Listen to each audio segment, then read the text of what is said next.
Hello po, good morning. Sa mga nagtatanong po sa akin, lalo na po sa TikTok, why I keep promoting SBG, paano daw siya nakatulong sa akin bago po ako nabuntis. Start po akong uminom ng SBG in August 2024. So, paano po siya nakatulong sa akin? Bago po ako mabuntis, hindi ko po alam na meron akong myoma. So, maybe yun po yung cause kung bakit hindi po ako nabubuntis noon.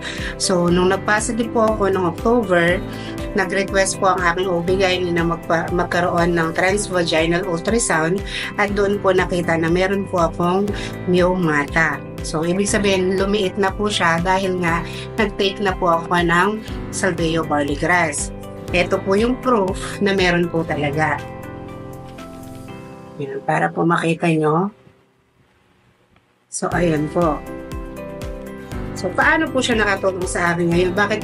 Bakit ko nga po ba pinopromote o bakit ko po sinishare yung product na ito? Hindi lang po para makabenta ako, kung hindi para po makatulong din sa iba na nagkakaroon din po ng problema sa pagbubuntis or kung hindi man po sila nagpaplano magbuntis para po dun sa mga meron ding myoma na nahihirapan din po sa sakit na yun kung paano po nila lulunasan. Paano po siya natanggal?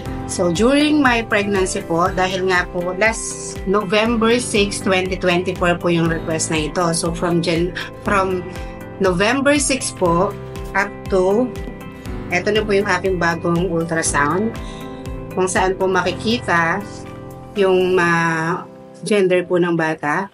Ito po siya. This is March 1, 2025 po.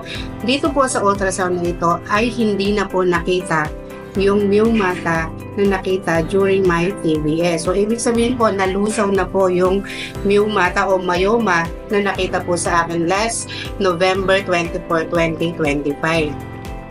So, ito po yung aking ultrasound.